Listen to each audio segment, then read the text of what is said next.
As you probably know, this evening is hosted by Winkworth, West London, along with Raffingers Accountants and Trinity Financial Mortgage Brokers.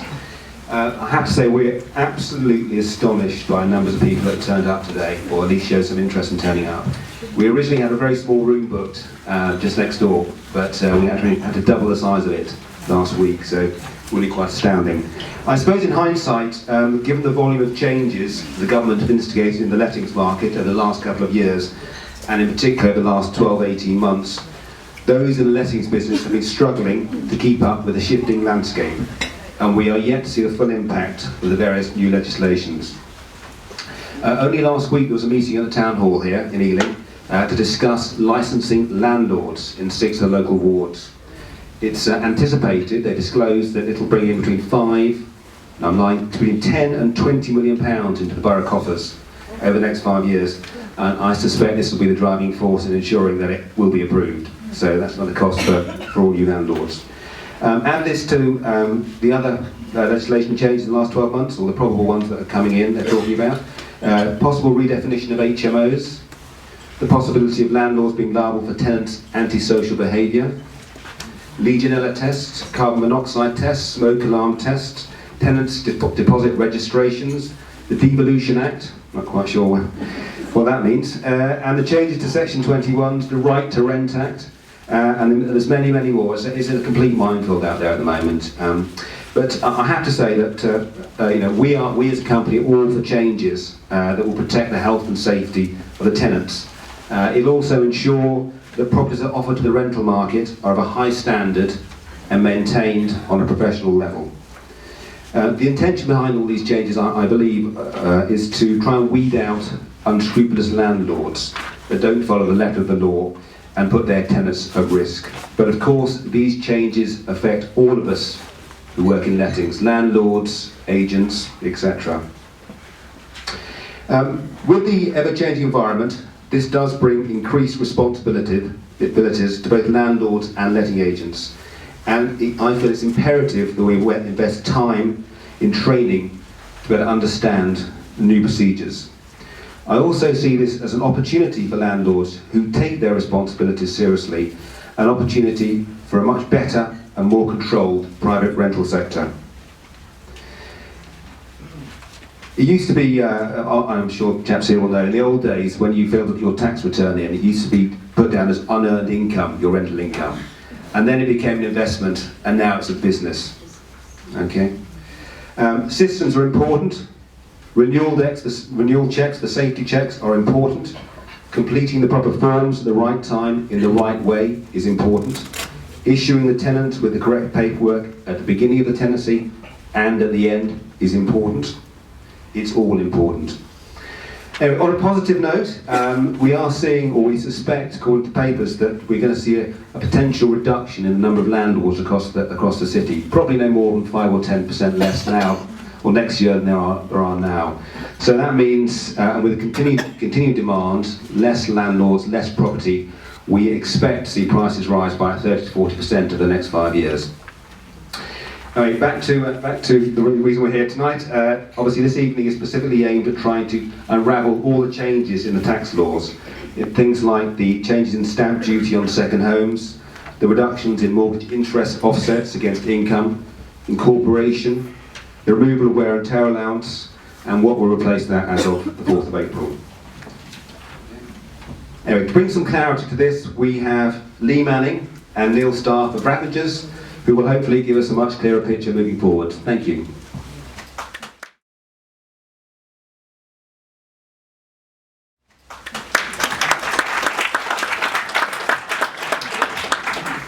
Two, 1, 2, cinnamon buns, bicycles. Right, take it, you can hear me. That's a little joke for one particular person in the audience that I can't see, but I know is here.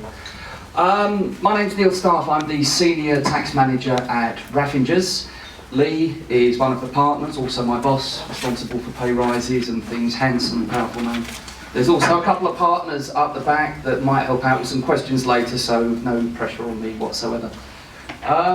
Basically, what we're going to cover today is nice. Actually, I just must say that having done 4 of these events, the one thing that I've picked up on, the most important thing, is that I cannot click and present at the same time. So I'd like to introduce you to Lauren, who is Raffingers' own Debbie McGee, who's going to be clicking for me. Put your hand up. Thank you. Round of applause for Lauren. Thank you. So we're going to cover such topics today as the wear and tear allowance and the changes to that, because that's going to be no more with effect from a couple of weeks' time. We're going to talk about stamp duty land tax on second residential properties. We will cover loan interest and what that means to higher rate taxpayers. That's going to be aggregated in over a 4-year period starting in a couple of years' time. We will touch on the possibility of incorporating your rental business. At this point, I'm going to say, please don't get too excited at this. It isn't an automatic choice for landlords. Shall I incorporate or not? You've actually got to have a business, and we're going to cover that in a lot more detail. It really won't be beneficial for about 95% of you in the audience, but we will cover it anyway, and we will take questions when we're finished. The last thing we'll touch on is the possibility of whether you might want to form a management company to possibly look after the sort of repairs and maintenance of your business. So, before we get going, a show of hands. First of all, are there any current HMRC people in the audience? Well, a kindred spirit, because I worked for HMRC for 20 odd years. You a tax inspector, sir, sitting there? Oh, okay, I was. It's all right. Well, we'll come and have a drink afterwards. No, it's a bit of a joke. Landlords, though, I would expect a big show of hands. I take it that sort of we've got a lot of landlords in the audience. And same show of hands, who's sort of fairly aware of what's going to happen with things like stamp duty, land tax and loan interest? That's not bad. That's more than we usually get. Okay. So, I'm going to start off with wear and tear. Now, bearing in mind this is going to disappear in the next couple of weeks, I'm not going to spend too long talking about this, but it is actually an idea to just understand what it is, and more to the point, what it isn't, and I shall come on to why that's important in a minute. Now, I'm sure you've all been reading your notes. We shouldn't have put them out beforehand, because you know exactly what I'm going to say. Wear and tear, what is it? Well, I think we know.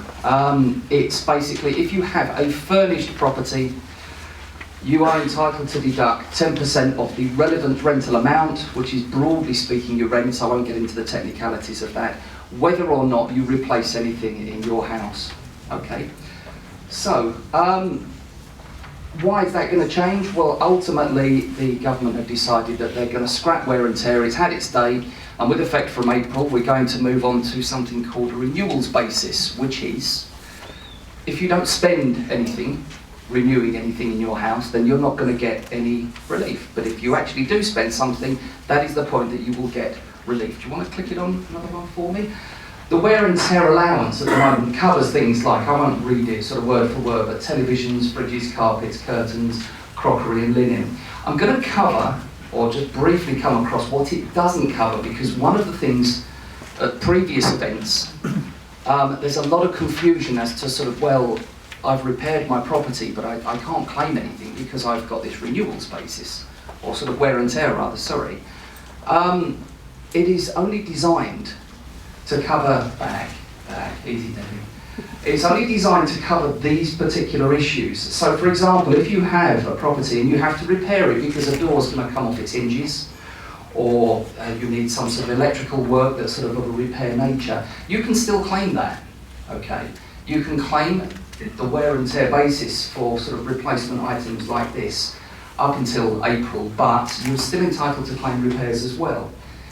You can keep that, thank you. What doesn't it cover? Well, integral parts, integral fixtures to the building, such as baths, wash basins, toilets, immersion heaters. Again, that isn't covered by wear and tear, so the point I'm making is, if you've had to go out and actually replace your bath or your immersion heater, technically speaking, it's a sort of a repair to the property, and you can actually claim that in addition to wear and tear. If you want to go another one, please. So, moving forward, what have we got? Well, we've got a renewals basis from April 2016, and again, it covers essentially the same items. But what does it mean in practical terms? Well, in the past, as I said, if you don't actually spend anything, under wear and tear's basis, you're going to get a 10% deduction. Going forward, you no longer automatically get a 10% deduction. You're going to get relief for what you actually replace. Now, the revenue guidance basically says that they'll give you relief for replacing stuff on a like-for-like basis. And as a former tax inspector and investigator, I'm sort of mildly interested to how that's actually going to be policed. I can see how it works on paper. So, you know, if you've got a fridge or something that's gone wrong and it's a standard yay high with a sort of little freezer compartment and you replace it with something similar, then the revenue are going to be fine with that. The cost of it is going to be allowed as a deduction. But if you replace your yay high fridge with something that does this and crushes ice and whatever, the revenue will say, no, no, no, it should have cost you £500 to replace it. You've spent £700 on a super fridge, you can't have the entire cost, which is wonderful on paper, but I'm not quite sure how the revenue are going to go about saying, well, what was there beforehand? Have you got a photograph or a purchase invoice? But anyway, I guess we'll just have to see on that. So, as I said, the items that were covered on this sort of replacement basis: movable furniture, televisions, curtains, linen, crockery and cutlery.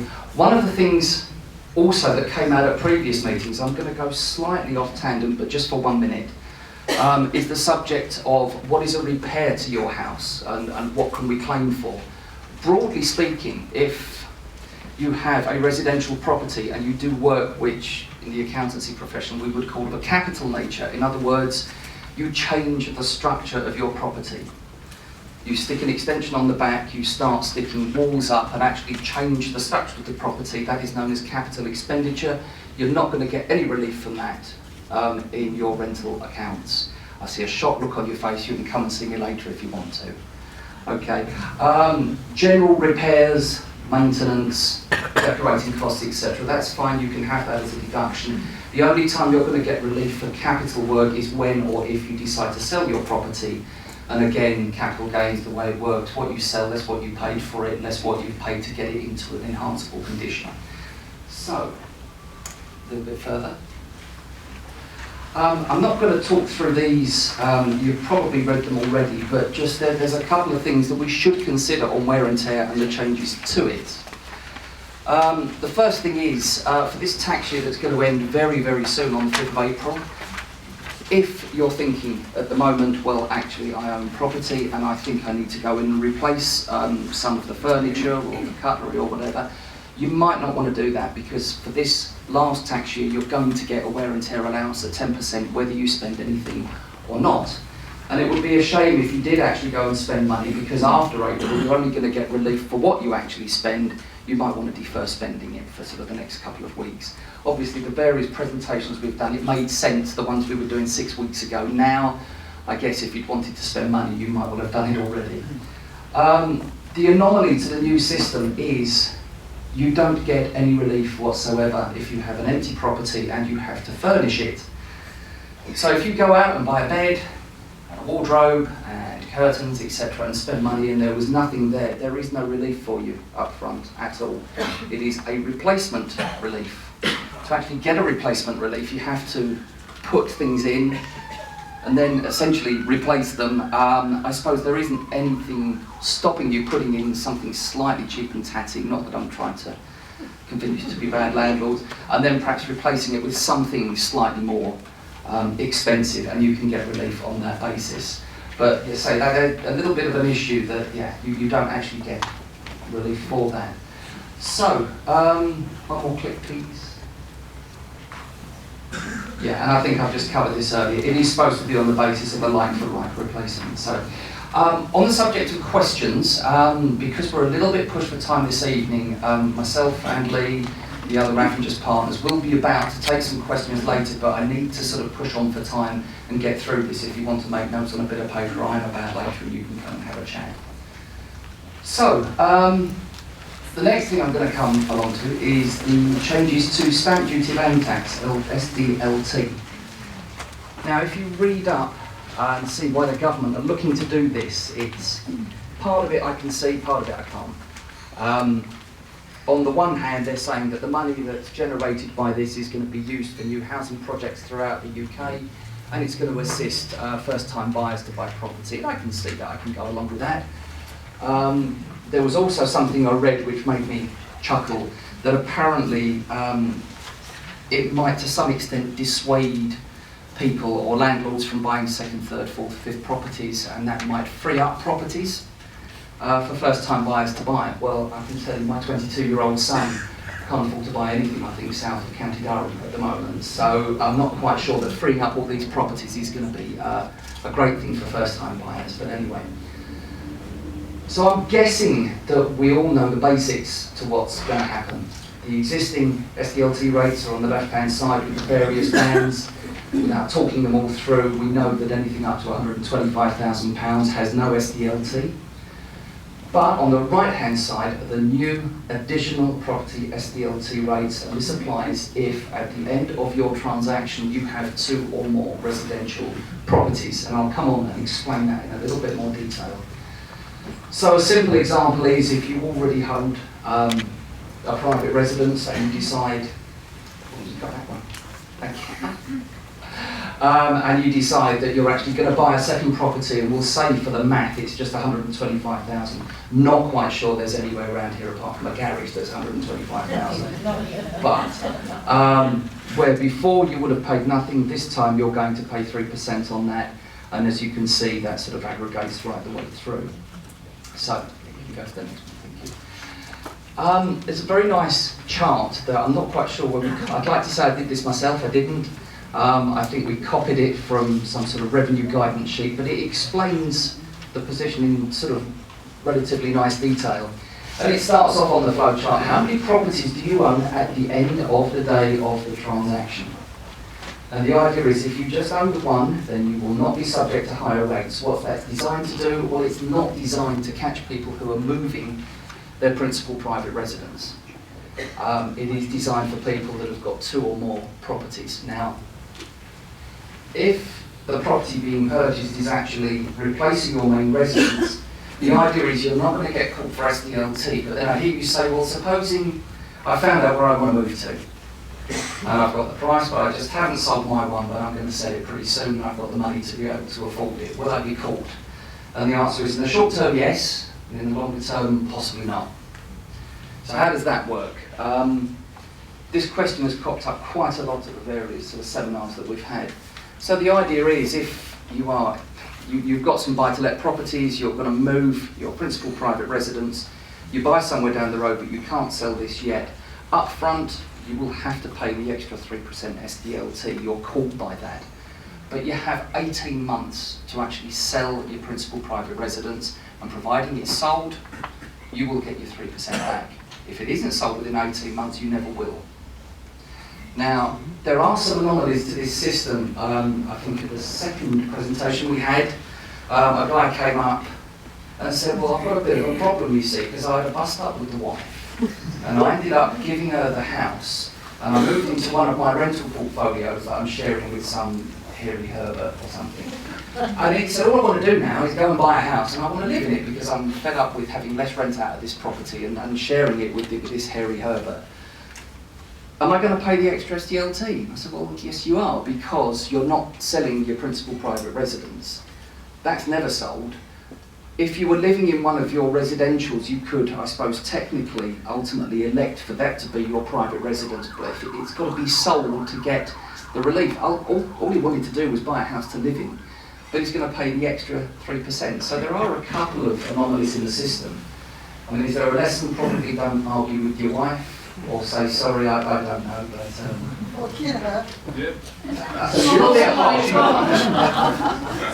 I can think of some good tax solutions. Killing your wife. Maybe some tax issues. Okay. So, you can click through that. Right, I'm going to move on now and hand over halfway through. We're going to start talking about the loan interest changes. Now, again, there's been a lot of questions on this. I think in hindsight, when I was putting this together, I should have possibly pulled some details about sort of how rental accounts are pulled together to sort of try and explain it a little bit better. If by the end of the presentation you're still confused, again, by all means come up and have a chat with me later and I'll rough some things out for you on a bit of paper. So, what are the government trying to do? Well, in 2017-18, it's the start of a 4-year period where loan interest relief is going to be aggregated down. At the moment, if you are A 40% higher rate taxpayer, essentially the loan interest that you pay on your rental income, you're getting 40% relief from that. Just to sort of talk that through basic terms, for those of you that are landlords and have your accounts done or do them yourselves, your accounts would look something like rental income, less expenses, management charges, repairs, things like that. And then at some point in your accounts you would have loan interest, you would get to a profit figure. All of the figures go on your tax return, but ultimately your profit figure is what you taxed on, it gets added to everything else, and if you're a higher rate taxpayer, that's going to get taxed. But 40%, that's pretty straightforward, I think. We would understand that. Over the course of the next 4 years, the amount of loan interest that you get is reduced, and the amount that you claim in your accounts is reduced, with the effect that in 4 years' time, you're only going to be getting 20% tax relief on your loan interest, whether you're a higher rate taxpayer or not. Now, if you're a basic rate taxpayer, really it can affect you if you're getting close to sort of higher rate tax, and Lee's got some examples to show you sort of how that could happen. If you're a higher rate taxpayer, is it going to affect your tax? Yes, you're going to pay more tax. I'm going to try and talk you through the principle now, and if I lose you slightly, well then I'm sorry, but Lee has got some examples and we'll get able to speak to you later. The difference between now and broadly 4 or 5 years' time is when you do your rental accounts in 2021, you will still have rent received, you will still have your expenses, management charges, repairs, etc. What you won't have in your accounts themselves is loan interest. So how does that work? Well, your profits are going to be that much higher because you won't have loan interest, and those profits are going to be taxed at your marginal rate. We'll say it's 40%. But then there's going to be a relief box. How much loan interest have you got? That amount of loan interest at 20% is the relief that you're going to get against your rental income. So if you can broadly see where you were getting 40% for your loan interest, ultimately in 4 years' time, where it's been staggered down by 5% each year, you will only get 20%. If that doesn't make a huge amount of sense, please come and see me afterwards and I'll show you on a bit of paper how that works. At this point, I'm going to hand over to Lee, who's going to talk you through a couple of examples of that. Thank you. Hopefully you would have read the slide before showing the case study. So what I've done is predicted what the personal allowance is going to look like in 5 years' time, showing the personal allowance of £12,000, base rate bands 38 and the high rate bands at 50,000. At the moment it's about 42,500. As you can see, someone who's got a nice property portfolio there, receiving rent 17 and other costs, and the important figure there is the interest cost of £9,000. So he's got a profit of £6,000. What's very important as well is the proposed, the restriction includes finance costs. So where a lot of the mortgage providers were having low interest costs, but were then having quite a large admin fee, that's also now caught by these rules. So they were trying to look to see if they can play with the legislation, and obviously the revenue have realised that. So watch that. If you've got high finance costs, you're only going to get relief for 20% going forward as well. So the next example, which is quite a simple example because Miss Smith is earning £75,000. She's well in the high rate tax bracket. Currently, you can see that she will be paying tax at £20,000 at the bottom there. Under the new legislation going forward 2021, she will now pay an extra £1,800 tax because of the way that the tax relief on the interest is calculated. You can see, as Neill was explaining, that the taxable rental profit now is £6,000, but going forward it's £15,000, and you get at the bottom, you get the relief at 20%, the £1,800 comes off. So the next slide then shows the difference, so it just explains it a bit further. The next slide is an important one where you're close to the high rate limit. So you've got to watch this and check your tax return and check your earned income in 2021. So here's Mrs. Jones is earning £43,000. She thinks she's well below the £50,000 high rate limit. But if you look at the example, currently she is. She's got nothing at 40%. But if you look going forward, her taxable income is now £58,000. She's now £8,000 over the high rate limit. So she now will have a higher, she now gets put into the high rate tax bracket, and her tax bill now raises from 7,400 to 9,000. And she would have thought that she was now a basic rate taxpayer, and she thought that I'm not in the high rate tax bracket. So anyone who's close to the limit, within sort of, I would say, £5,000 to £10,000 of that £50,000 limit, if that is what the high rate limit is at that time, you need to look and be very careful and make sure that you're aware of this potential high rate tax. Also, you've got to be aware that, if you can go back, you've just got to be aware that this high rate tax, if you're paying the tax at that time, that your payments on account, if most of you are aware, that you have payments on account being 50% for the following year. So as well as that additional tax kicking in at that year, the revenue you're going to want an extra 50% for the following year. So again, you've got to watch your cash flow, and you've got to make sure that you're prepared for the additional tax that is coming in 2021. So we then have a lot of questions about people moving their existing properties into a limited company. These points are very valid and will put a lot of people off moving your existing properties into a limited company. You have to get mortgage lender approval. You can't just set up a limited company and move your properties into that limited company. I have seen cases that people have done this, and until the mortgage companies find out, it's just not the right thing to do. And once the revenue find out, it's just going to be a complete disaster. And obviously, the mortgage lenders are charging higher interest rates for commercial mortgages, because it's a commercial mortgage as opposed to a buy-to-let if you're doing it through a limited company. So that, firstly, will put a lot of people off moving their existing properties into a limited company. You will have additional accountancy costs, because you're now running a limited company. You've got additional responsibilities running your company as a director and everything else that goes with that, so you've got to be aware of that. Again, legal fees, transferring the property, the title of the property to a limited company. And the two main problems at the bottom, the CGT, you have a capital gains tax payable on the gain. So even though you're transferring it to your own limited company, it's a transfer of title. So if you've got a gain, you will pay capital gains tax. There's nothing you can do if you've got a gain. SDLT as well on the transfer. So whatever the rates are, whatever the value is, you will pay SDLT. However,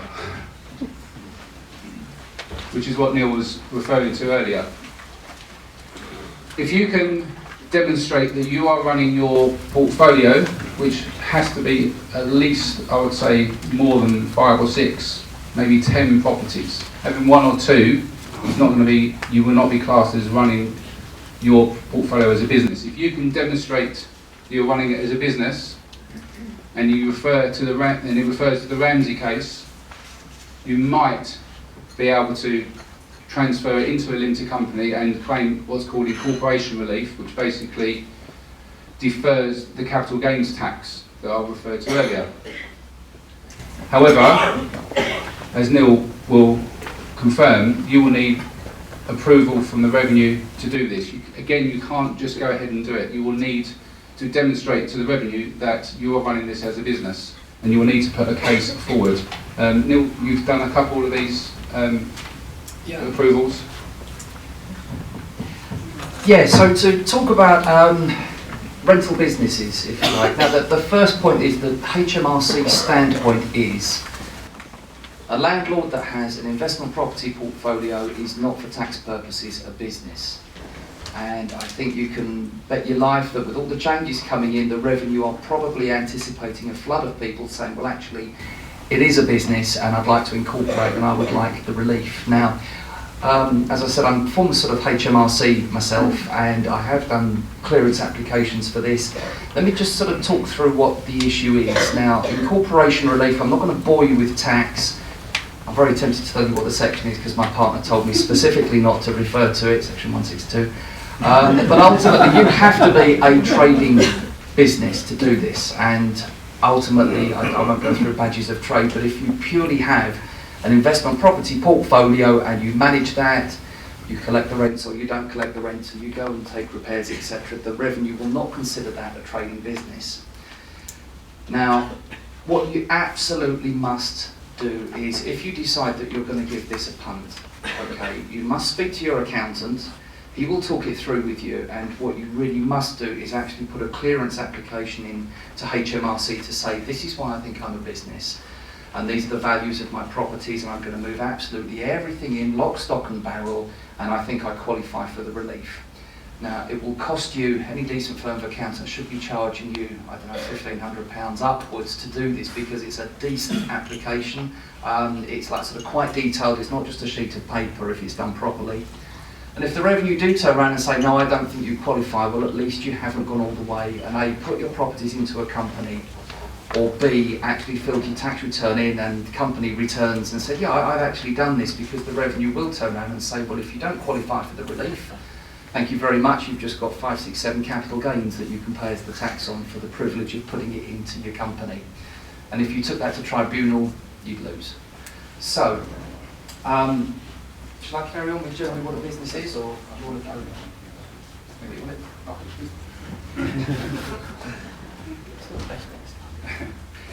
So, thank you. The next slide shows. So these are several pointers that might help you when you're looking at your own portfolio. And if you can meet these pointers, then you've got a good chance that you can convert your portfolio into a limited company and get the clearance that Neill was referring to. One of the important points as well, right at the bottom, that you might get SDLT relief, i.e. not paying any SDLT, if the business the portfolio you're incorporating is a partnership or an LLP. If it's just you in your own name, then you will be liable to SDLT. But if it's a partnership or a limited liability partnership, you've got a good chance. Again, you might then not pay the SDLT. Again, you've got to be very careful if there are mortgages on the properties. So again, we were talking before, you need obviously your lenders to approve. But if you have mortgages on those properties, then there will be SDLT on the value of the mortgages being transferred. So, yeah, there's quite a few things there you've got to consider. It's not just easy, yeah, that's great, let's move it across. There's quite a lot of steps you've got to go through to make sure that this works. So, that's for your existing portfolio. What about new properties that you're buying? Can you put your new properties into a limited company?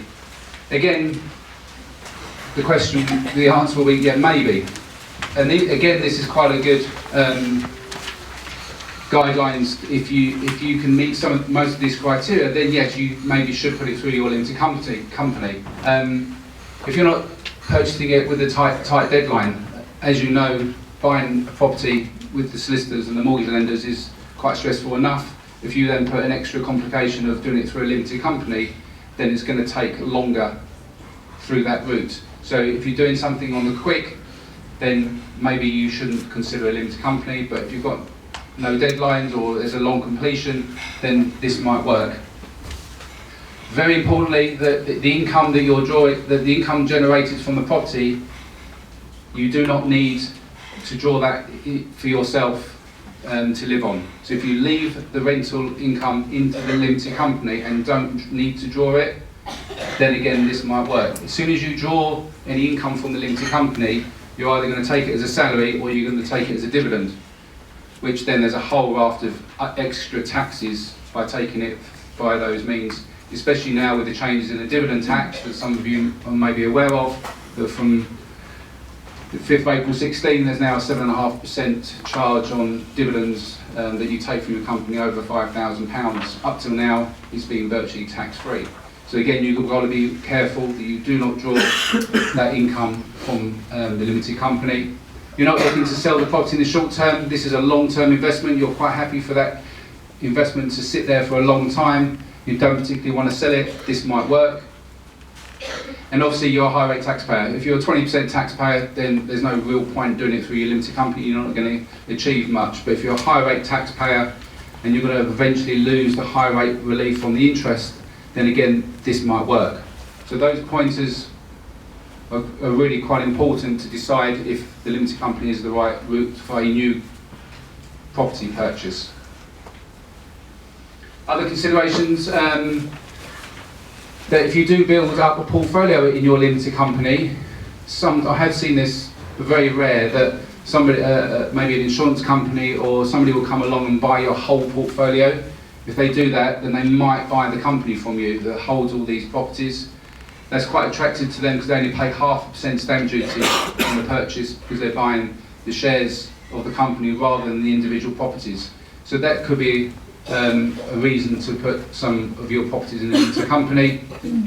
Again, you can leave the money in the company until retirement and draw down the dividend each year, which up till now has been quite favourable for taxpayers, because up till now that dividend was tax-free up to the high rate tax bracket. So you could earn 42.5 grand, draw those dividends tax-free from the company. But now, the changes in the dividend rate, that's not as attractive, but it could still be an option for you.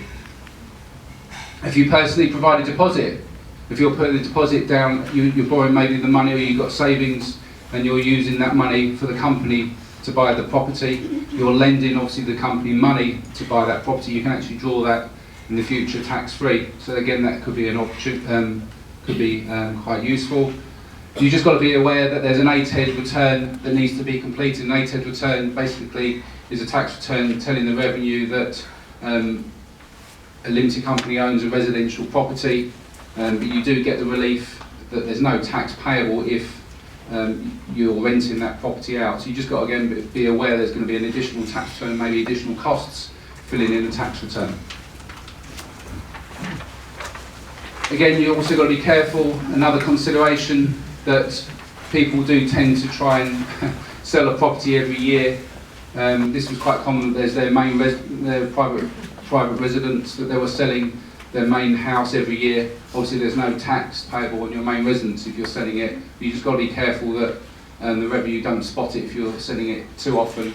And also you've got to be careful that you're not treated as a property trader, where all the taxes are slightly different. Well, the taxes are a lot different than if you're paying CGT rates. So again, you've just got to be a bit careful if you're selling a lot of properties, and what tax bracket you fall under. A lot of people are now trying to pay at the CGT rates, which is a lower 28%, as opposed to income tax rates, which is potentially 45% at the higher rate. So again, you've got to be aware of that. Remortgaging money is tax-free, so a lot of people have realised that if they can remortgage the money, get hands on their money, and they actually obviously don't pay any tax on the proceeds that they're generating, as opposed to selling it. As soon as you sell a property, there's capital gains tax. If you're remortgaging, taking the money, obviously no tax. So again, people are being made aware of that as a way to release money tax-free.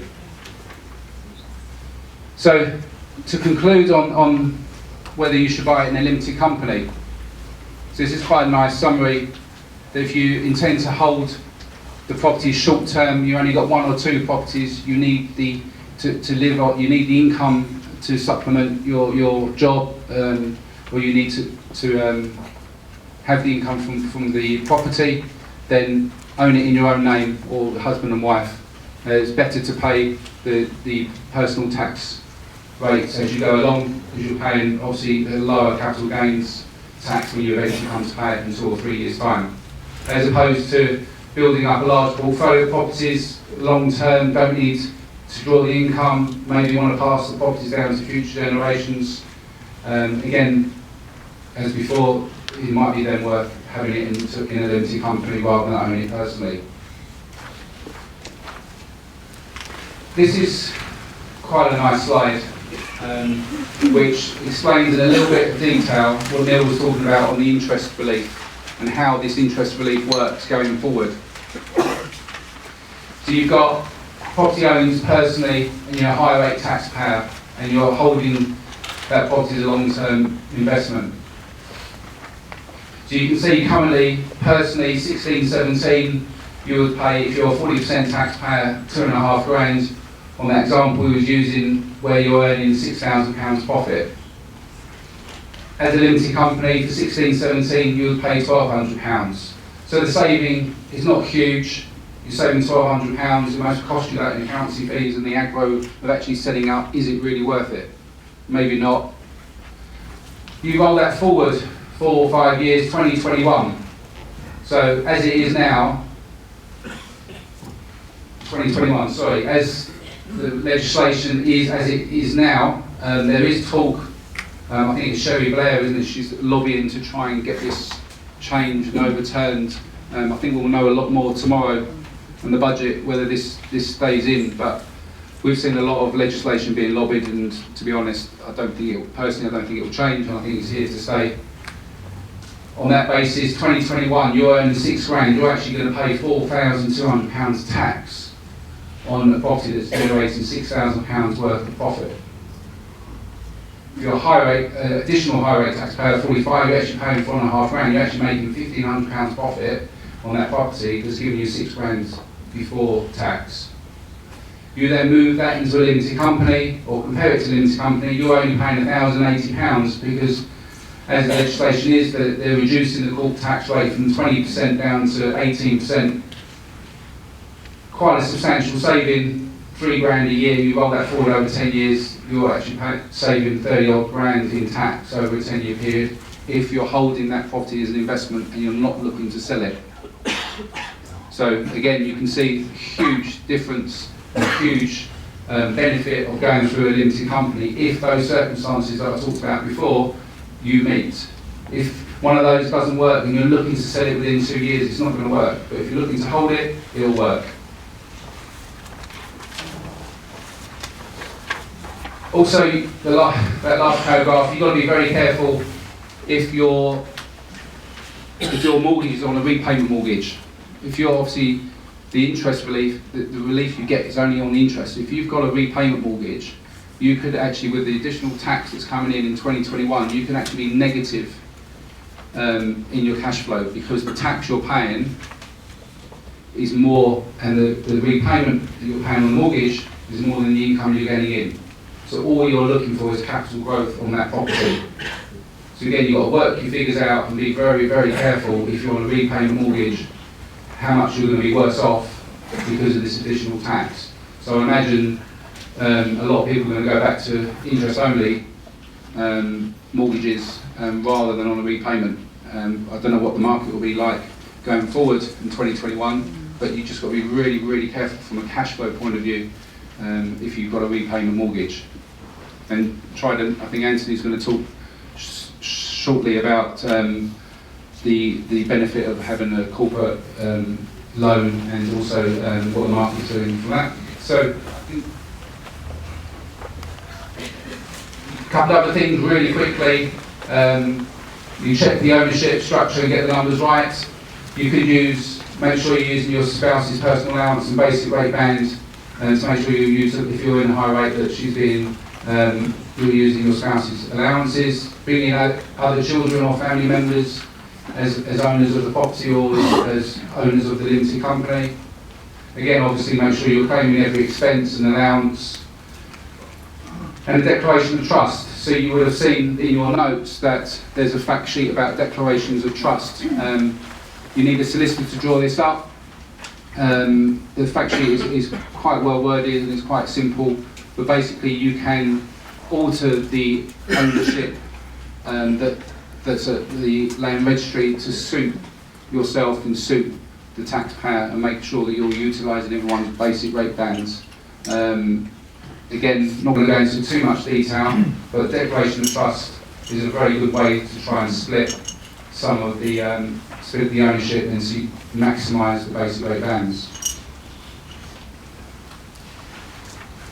Do you want to do this one? Yeah. Okay, I'm aware that we're possibly overrunning a touch. I can see Anthony's like itching like a show pony to get up here and do his thing, so I'm just going to cover this in very basic sort of detail. Would you want to consider setting up a company to be your management company, to look after your rental properties? Well, in simple terms, if you're a basic rate taxpayer, it doesn't make a whole lot of sense. If you're paying tax at 20% and you're looking to take away profits from a 20% environment and put it into a company, which is a 20% environment, it doesn't make a whole lot of sense. If, on the other hand, you are a higher rate taxpayer and seriously into higher rates, I mean, ultimately, what are we trying to do? Gentlemen from HMRC, can you shut your ears, please? Wouldn't it be good if you could take some profits away from where it was taxed at 40% and throw it somewhere where it's only taxed at 20%? That is, broadly speaking, the whole point of a management company. Now, there has to be some, you can take your hands off your ears now, there has to be some sort of commerciality about this. If you are going to set up a company and you're essentially going to charge yourself, or the company charges you for the management work you do, you have to actually do something.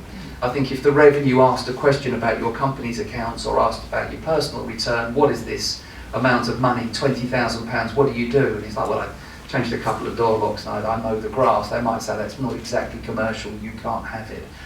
But in principle, that is why you would set up something like this.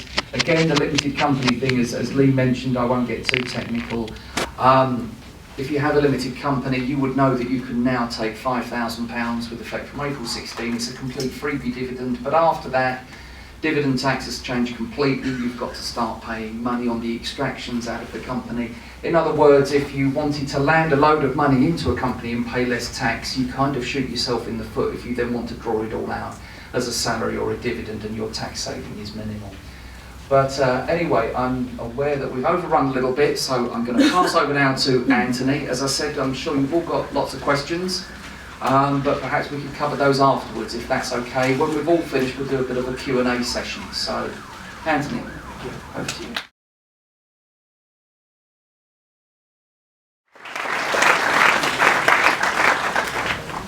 Evening, ladies and gentlemen. Just waiting for this to get queued up.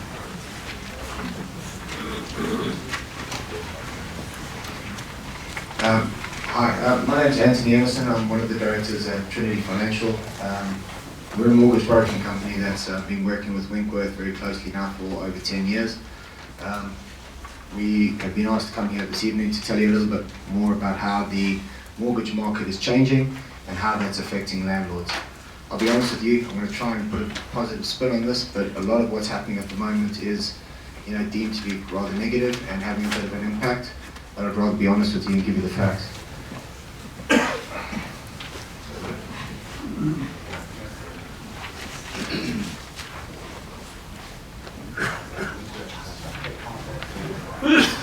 A little bit more about what I'm going to talk about tonight.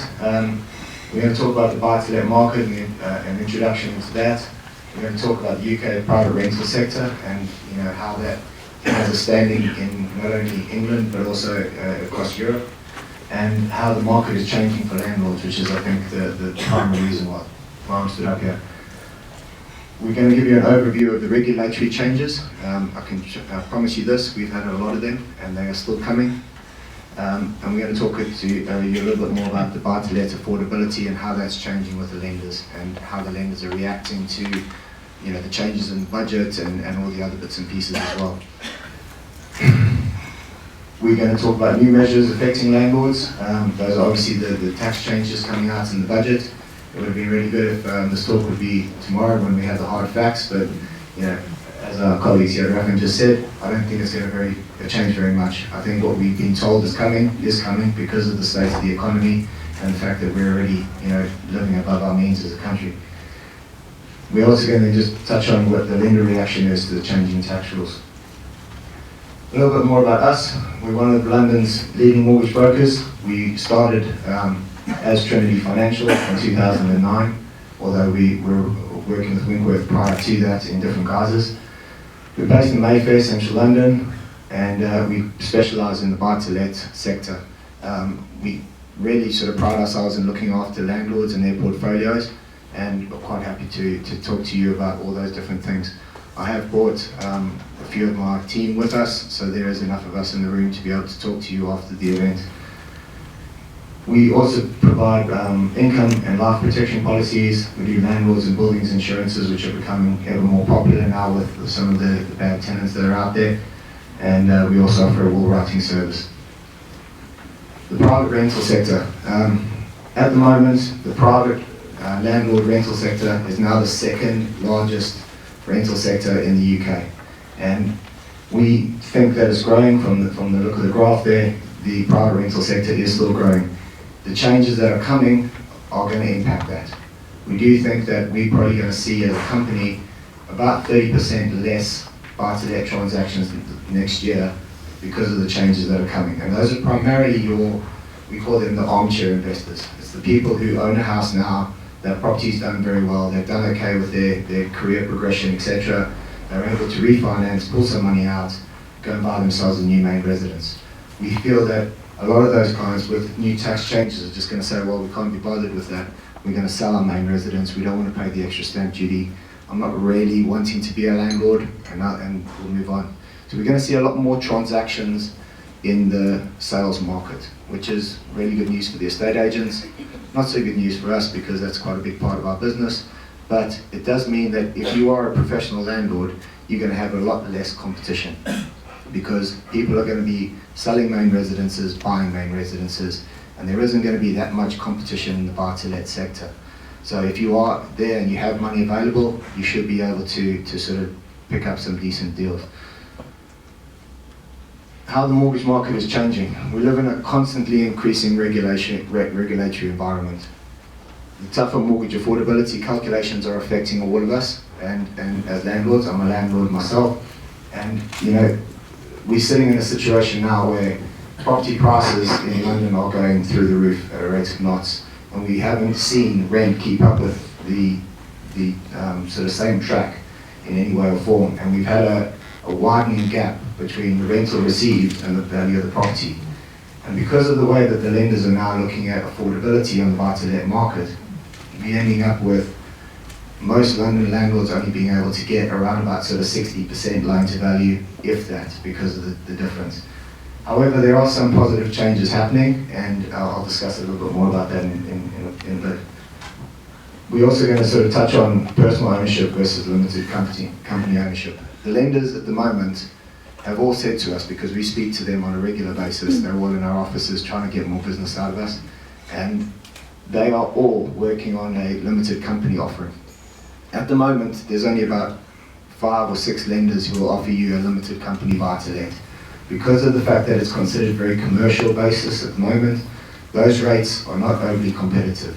And with more competition, the prices will come down, and we will be able to get better deals coming forward. When are they expected to be launched? Most of them are saying that they expect them out sometime this year. We don't think that they're going to come out before, maybe Q4 this year, and most of them will probably only come out with them in 2017 once this first sort of impact of the tax changes comes in. So keep an eye out with that, keep in touch with your brokers, etc., because there is a changing market there, and it is something that if you are continuing to develop your portfolio, that you need to look into those sorts of things as well. The main regulatory changes that we've been faced with, we had the retail distribution review, which was RDR, and that came in on the 31st of December 2012. And that was the biggest shake-up that we've ever had in the UK industry for about 10 years. And it really did hit people very, very hard. We had 32,000 mortgage brokers in the UK when this came in. The day afterwards, we had 9,000 mortgage brokers. So a lot of mortgage brokers just decided it's too hard, we have to have too many qualifications, you had to have all the correct qualifications, etc. Fee charging changed, all the other bits and pieces, and a lot of brokers just said, no, we can't keep up with that, we're out. So, once again, good for us, but it does show that there is a sort of a requirement nowadays to get as much advice as you can, and there isn't as many mortgage brokers around. Then we had MMR, which came on the 26th of April 2014, and these are the various different things that they sort of impacted us with. Once again, we had to have higher qualifications, we had to have removal of all non-advised. Now this impacted the banks very, very heavily, because no longer could the banks have their little boy sitting in the corner who'd had a week's training in mortgages selling you a mortgage, because it has to now be a full advised sale. And the banks had mortgage brokers that were in their network defecting to come and work for private companies at the rate of knots. They couldn't train them quick enough.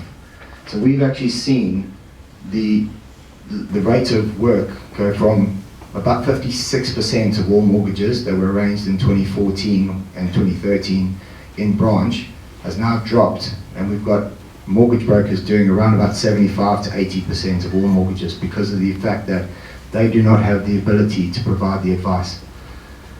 In fact, if you go to Halifax, I believe you have to sit and watch a 30-minute video on how interest works. So if you fancy it, that's how you start your meeting. So it's quite fun.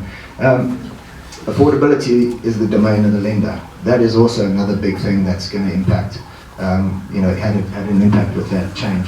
Because no longer do we have fast track, no longer do we have self-certified income, no longer do we have all the nice things that we used to have back in 2007, 2008 that allowed the market to grow. The lenders have to now check the affordability of the client. They have to see the bank statements, pay slips, etc., etc.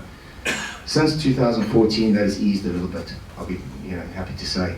But it's still there. As brokers, we have to have it all on file. So if the lenders are knowing that we have to have it there, we have to assess it so we can move quicker through processing, because we now have to send them less documents. Interest only, that's another big change. I mean, anybody who's done residential mortgages lately, back in the day you used to be able to tick a box and say, I would like an interest only mortgage, and the lender would say, sure, no problem. Now it's a hell of a lot harder. You have to be able to prove how you're going to repay that loan. I'm happy to say that is a slightly changing sort of place in the market as well, because a lot of lenders step back out of it, and thankfully Santander, one of the biggest, top 5 lenders in the country, stayed the course on the interest only. They changed their criteria to say that no more than 50% of it can be on interest only, and no more than 75% loan to value, but you can make a mix of those two things. Now, other lenders have started to follow suit, and we now have Clydesdale, Woolwich, and a couple of other providers doing interest only with sale of property as an option. So there is quite a lot of sort of other criteria that goes with it, but that's also a positive change that has come back into the market since that happened. We then now have the next change, which is not too far away, as you know the date. On the 21st of March, we have what we call MCD Day, which is the Mortgage Credit Directive. And these are our lovely friends in Europe who said that we now have to have a standardized format and a standardized sale procedure across the whole of Europe. And once again, it's England having to change to fit the rest of Europe. You're going to see all the illustrations and all the other documents that you're used to seeing change quite dramatically. They've made various different sort of changes in the order that we provide information, how we sort of tell you about it, etc. But that is also happening. All of these things have a knock-on effect on lenders, because they've been spending so much time dealing with all these different changes that they haven't been able to innovate and change and everything else. But that is coming, and the lenders have told us that they've got teams working on it in the background, because this has effectively reached this implementation date, and the lenders are starting to change their focus on how do we get more business. Because I'll tell you one thing, the lenders do have enough money to lend. In fact, they have more money than they can actually lend. So it's going to be sort of positive. We've seen interest rates come right down. I mean, residential interest rates start at 1.39%, and buy-to-let rates, around about sort of 2.5% to 3%, which is very, very cheap for the money that we've got. Tightening buy-to-let affordability, this really does sort of have an impact on us as landlords. And basically what we used to have is the lender as a standard used to use 125% at 5%. Now we all used to memorize that. We used to go around, view properties, do our rental calculation. We used to know how much the lender would give us. That has now changed to the new average is 125 at 5.5, and most of the lenders are moving that way. But I'm quite happy to say that although lenders are still offering up to 85% on buy-to-let, if you're in the London market, you'll be hard-pressed to get to 65% loan-to-value on the rents that we're getting. If you're in the London market, you're buying for capital appreciation, and you're going to have a fairly big deposit to do so. But the market is still worth investing in, because we are still seeing capital growth. We have more demand than we have supply, and that is just going to keep on fueling the property price increases. The impact on London investors is where it has had its biggest impact, because we used to be able to refinance our properties, take money out, go forward and go buy the next property. And now that is becoming harder and harder and harder. So actually in some cases with the clients that I'm seeing where their rent hasn't changed in the areas that they're in. We actually are battling to even get them to the current loan amounts that they've got. And thankfully, you know, the lender's reacting slightly to that, where they're allowing you to do product transfers, where you can actually just switch with your current lender from one product to another without having to go through underwriting again. Because had you had to go through underwriting again, you probably wouldn't be able to get anything further and would battle to actually get what you've got at the moment.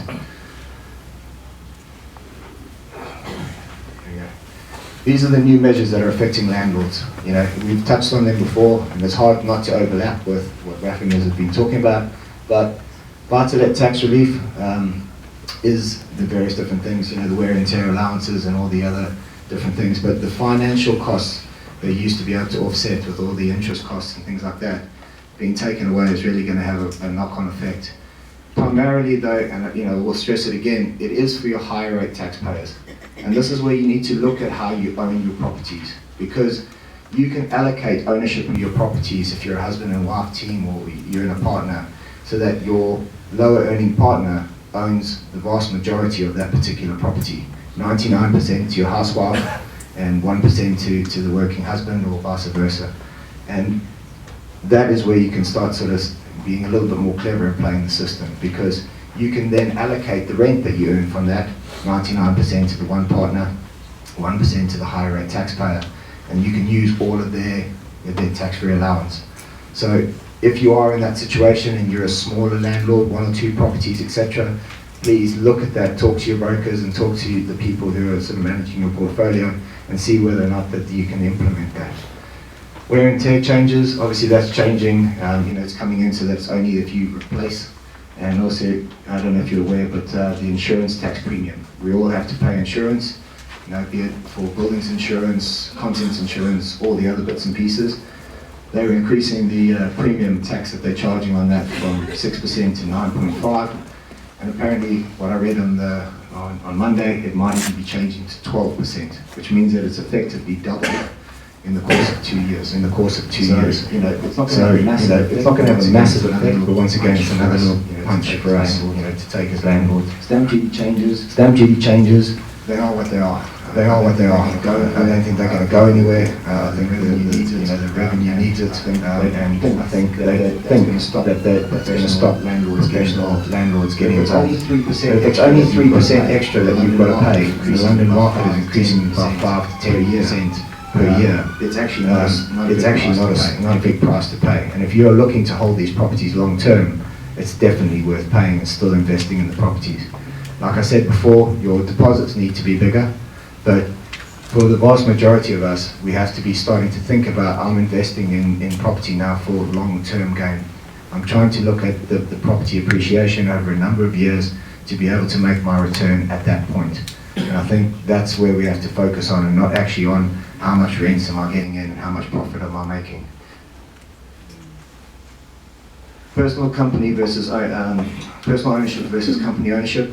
There is no one size fits all, as you know, my colleagues here sort of said earlier. We have to look at every single case. We have to look at every single person's income tax situation and how it will affect them, and whether or not we should make these transfers into company ownership. We are seeing lenders saying that they're coming out with a company structure, which, you know, they don't have at the moment. And I think this is going to be very, very positive, because as we get more competition, the prices will come down. And I think at the moment it's looked at as very corporate. You know, making a company buy-to-let, it's a commercial loan, and therefore they are charging you a much, much higher premium. And I think when the lenders start getting involved in this, people are going to start making this choice for a personal taxation reason, and the lenders are going to adapt their mortgages so that they will either give it in a personal name or a limited company name. That limited company still has to provide a personal guarantee from the person who is the head of that limited company. So you are going to have to still have your name and your sort of, you're at risk. You can't hide behind that limited company, so you've still got to make all the payments and all the other bits and pieces as well. I think now, you know, we're in a position where the requirement to actually get advice on all levels is actually, you know, higher now than it's ever been. So whether it might be mortgage advice, whether it's tax advice, whether it's your estate agents and all the other legal changes that are happening behind the scenes, We are now in a sort of quite a litigious world where everybody's looking to, it's never their fault, it's always your fault. And the requirement for you to get advice is higher now than ever, and you need to surround yourself with the right people to be able to do it. And, you know, with everything that's happening, it reminds me of a story with Richard Branson where he decided he was going to run an airline, and he went and sat in front of the FAO or whatever it is, the airline companies, and they said, what do you know about flying airplanes and running an airline? And he said, ask me any question you want. And he basically sat down in a chair and they asked him a question. He pulled out his phone and he rang a person. That person came into the room, answered the question. And he had professionals around him that answered every single question that they had, and he got his license for his airline. And that's the same for us. We think that we can do it ourselves. We're probably kidding ourselves because the regulation is changing so fast in all areas that I don't think we have the time to be able to pick up on all these different things. Thank you for listening. I'm going to cut it short because there's a lot to talk about. I've got mortgage brokers in the room. If they can just raise their hands so that people can see who they are. Pick a face, and go and have a chat to them afterwards. We're happy to answer any of your questions and help you along. At the end, sir, because I think we'll finish off now and you can all have questions, etc. So I'll hand you back over to you.